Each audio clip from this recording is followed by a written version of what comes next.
بسم اللہ الرحمن الرحیم۔ السلام علیکم ورحمۃ اللہ وبرکاتہ۔ جناب رسول اللہ صلی اللہ علیہ وسلم نے فرمایا کہ اگر میرے بعد کوئی نبی ہوتا تو وہ عمر بن خطاب ہوتے۔ رسول اللہ صلی اللہ علیہ وسلم کا فرمان طیبہ ہے کہ عمر بن خطاب اہل جنت کے چراغ ہیں۔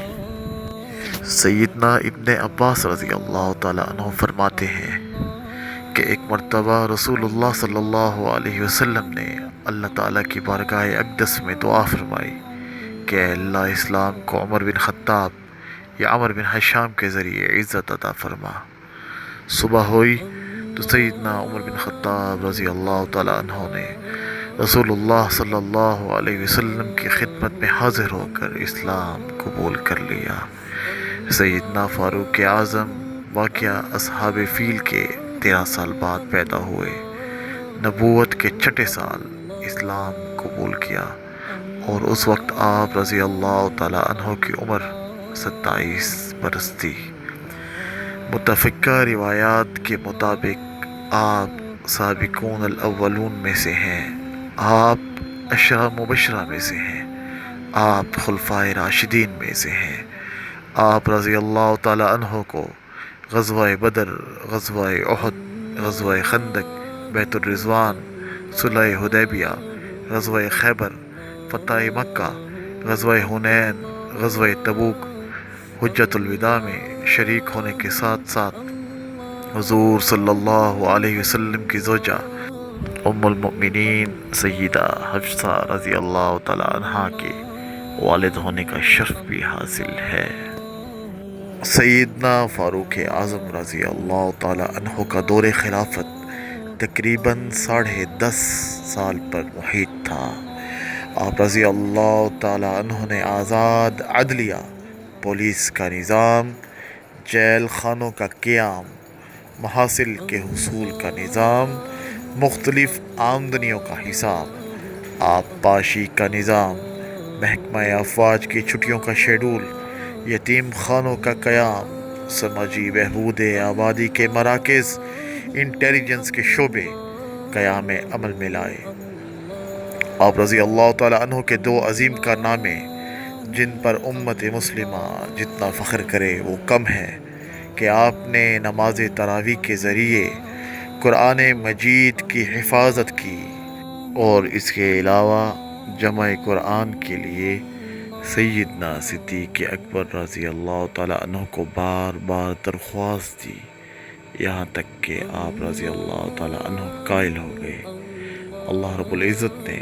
حضور نبی کریم صلی اللہ علیہ وسلم کے اس صحابی کو بے مثال فتوحات اور کامیابیاں نصیب فرمائیں۔ آپ رضی اللہ تعالیٰ عنہ کی سلطنت تقریباً 22.5 لاکھ مربع میل پر محیط تھی۔ آپ رضی اللہ تعالیٰ عنہ نے کیسر و کسریٰ کے غرور کو خاک میں ملایا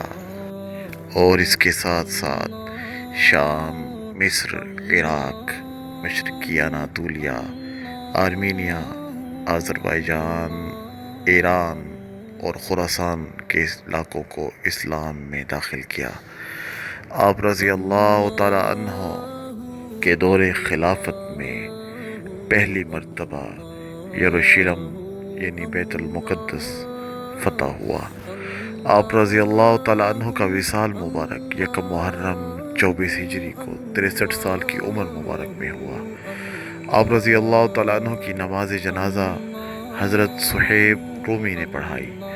آپ رضی اللہ تعالیٰ عنہ 27 ذی الحجہ کو صبح کی نماز کی امامت فرما رہے تھے کہ بدبخت ملعون ابو لولو فیروز نامی ایک آتش پرست مجوسی نے چھپ کر وار کر کے آپ کو شدید زخمی کر دیا۔ جب آپ رضی اللہ تعالیٰ عنہ کی وفات کا وقت قریب آیا تو آپ رضی اللہ تعالیٰ عنہ نے ام المؤمنین سیدہ عائشہ صدیقہ رضی اللہ تعالیٰ عنہا کی خدمت میں ایک آدمی روانہ کیا